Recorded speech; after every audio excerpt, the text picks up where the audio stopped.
What's up guys, welcome to Sony Gaming. Today I'm going to be talking you through how to take on what may well be the most difficult boss in the entire Souls-like franchise.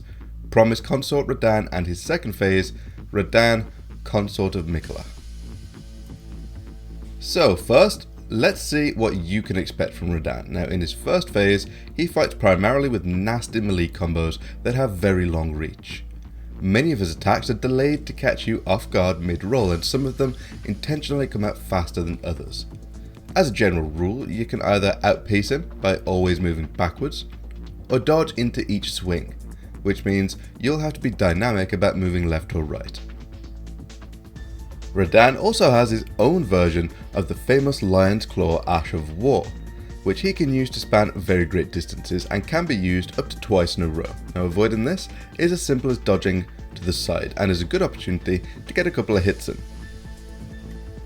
If you're too far away, then Radahn will use a gravity pull spell that will affect the whole arena and instantly pull you to his location. You can dodge to avoid this altogether, but if you get pulled, you need to be careful. Radahn will slam his swords down after a moment's delay, creating a blast, and also summoning a slightly expanding area of gravity rocks on the ground. You need to dodge the slam and then dodge backwards a couple more times to get out of the area of effect. Another spell often used at long range is the Corkscrew, which has Radahn imbue himself with gravity magic before firing towards you. You can pause briefly and dodge at the last moment before getting some hits in.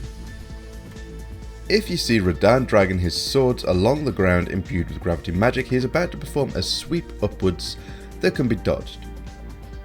He will then hover in the distance, having summoned his version of Rock Sling, and a bunch of giant rocks will home in on you. You can dodge to the left a couple of times to avoid these.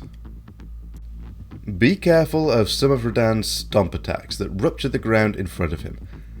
This deals upfront damage, and he can perform a follow-up attack to blast the area, dealing even more damage. There's a safe spot back and to the left slightly that I tend to aim for when dodging.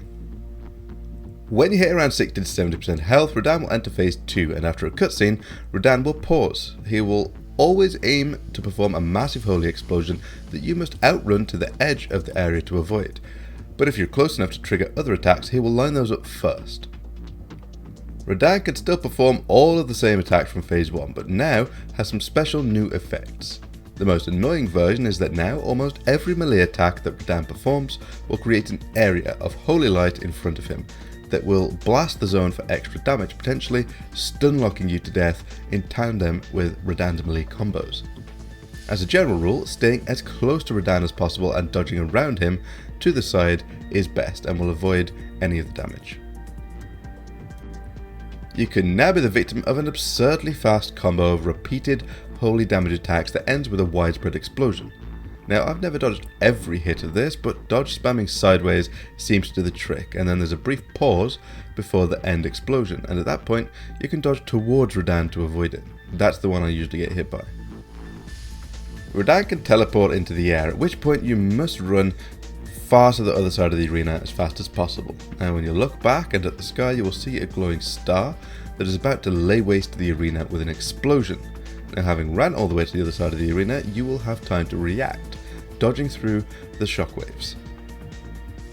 Radahn has a variety of other god-awful and incredibly fast swiping attacks that make him a general nightmare to deal with. As with all of his melee attacks, you should dodge forward and to the side that they are coming from for the best chance of avoiding the hit. So now that we've covered what Radahn can do, let's take a look at what you can do about it. Now as you know, Radahn just doesn't stop attacking. He performs absolutely brutal onslaughts, and stacking up your defenses and healing is very important for this fight. I opted not to use a shield, but you can use one if you wish. I recommend that you use the Dragon Crest Great Shield Talisman to boost your physical resistances, the Golden Braid to boost your holy resistance, the Crimson Seed Talisman +1 for extra healing power, and the Crimson Amber Medallion +3 for more health. All of this will make you a hell of a lot more tanky. You should also slot the Opaline Hard tier for extra damage mitigation, and I found the Crimson Burst Crystal tier for some slow passive healing to be incredibly useful as well. It really helps if your armor has a nice combination of physical and holy damage mitigation. I used the black knife set since I've used it the whole run just because I like the look of it, but I checked it afterwards and it's actually a nice balanced medium set that helps a lot in this fight. Now I really do strongly recommend using the Divine Lord's Fortification incantation. The sheer amount of holy damage negation this provides when combined with everything else just trivializes all of the holy damage in phase 2. Now I use this when Radahn is nearing the end of phase 1 to get the maximum uptime I can on it in phase 2. I also use Golden Vow for extra attack and defense. Now the real part that makes this easy is using Radahn's old enemy against him, and that is Scarlet Rot. There are many sources of this in the game: pots, arrows, bolts, grease, and a variety of weapons and spells. Now for sheer irony, I decided to go with Scarlet Aeonia from Malenia, but it turns out that this is actually the best option because in just one cast you can apply Scarlet Rot in phase 1 and in phase 2. The final ingredient that you will need is Bloodhound Step. Now it's unlikely that you're going to avoid all of Radahn's attacks, but with this you will avoid far more than you ever would without it, and in combination with all of your stacked resistances you will be able to shrug off all but the very worst that Radahn can throw at you. Your strategy is simple: tank as much as you can to apply Scarlet Rot at the beginning of each phase and then just run away. In phase 1 I recommend you keep your distance and let the Rot do its work.